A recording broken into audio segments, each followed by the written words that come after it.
ତ ଭାଇ ଓ ଭଉଣୀ ମାନଙ୍କୁ ମୋର ନମସ୍କାର। ଦର୍ଶକ ବନ୍ଧୁ ଆପଣ ଶୁଣୁଥିବେ କି ମିଡିଆରେ ବାବୁ ସିଂ ଆସି କହିଲେ କି ଯେଉଁ ଝିଅ ମାନେ କି ସ୍ତ୍ରୀ ଲୋକ ମାନେ ଅଶ୍ଳୀଳ ନାଚ ନାଚିବେ ସେମାନଙ୍କୁ ବାଉଁଶ ବାଡିଆରେ ମାଡ଼ ହବ।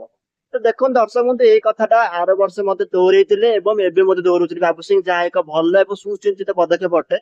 ଥରେ ଭାବନ୍ତୁ ଦର୍ଶକ ବନ୍ଧୁ, ସେ ସ୍ତ୍ରୀ ଲୋକ ମାନଙ୍କୁ ଏବଂ ଝିଅ ମାନଙ୍କୁ ବାଡେଇବା ଅପେକ୍ଷା ମୁଁ କହିବି ଯୋଉମାନେ ଏଇଭଳି ଅଶ୍ଳୀଳ ନାଚ ଦେଖୁଛନ୍ତି, ଅଶ୍ଳୀଳ ଭିଡିଓ ଦେଖୁଛନ୍ତି, ସେମାନଙ୍କୁ ଆଗେ ବାଡେଇବା ଦରକାର।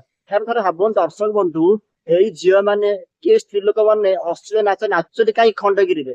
ଏହାର କାରଣ ହଉଛି ଲୋକମାନେ ଆମ ଭଳି ଯୋଉ ନିର୍ମାନ୍ୟ ଏବଂ ଅସଭ୍ୟ ଅଭଦ୍ର ଲୋକମାନଙ୍କ ଯୋଗୁଁ ଏମାନେ ନାଚୁଛନ୍ତି। ଥରେ ଭାବନ୍ତୁ ଯଦି ଆମ ଲୋକମାନେ ଏଇଭଳି ନାଚ ଦେଖିବା ବନ୍ଦ କରିଦେବେ ଏବଂ ଟିକେଟ କାଟିକି ଏଇଭଳି ଅଶ୍ଳୀଳ ନାଚ ଦେଖିବେନି, ତେବେ କାହିଁକି ଏଇଭଳି ଝିଅ ମାନେ ଏଇଭଳି ନାଚ ନାଚିବେ ଯାତ୍ରା ପେଣ୍ଡାଲରେ? ସେମାନେ ନାଚୁଛନ୍ତି କାରଣ କିଛିଟା ପଇସା ପାଇଁ, କିଛିଟା ମାନେ ଧନ ସମ୍ପତ୍ତି ଅର୍ଜନ କରିବା ପାଇଁ ସେମାନେ ନାଚୁଛନ୍ତି। ଯଦି ସେମାନଙ୍କର ନାଚକୁ କୌଣସି ଲୋକ ଦେଖିବେନି, ତେବେ ସେଇ ନାଚ ମାନେ ସେମାନେ ନାଚିବାକୁ ପସନ୍ଦ କରିବେ ନାହିଁ। ତେଣୁ ମୁଁ କହିବି ବାବୁ ସିଂ କୁ କି ଆପଣ ଆମ୍ଭଳି ଲୋକମାନଙ୍କୁ, ଯୋଉମାନେ କି ଏଇ ସବୁ ନାଚ ଦେଖିବାକୁ ପସନ୍ଦ କରୁ, ସେମାନଙ୍କୁ ଆଗେ ମାଡ ହଉ। ସେମାନଙ୍କୁ ମାଡ ହେଲେ ଧୀରେ ଧୀରେ ଏଇଭଳି ନାଚ କମିଯିବ।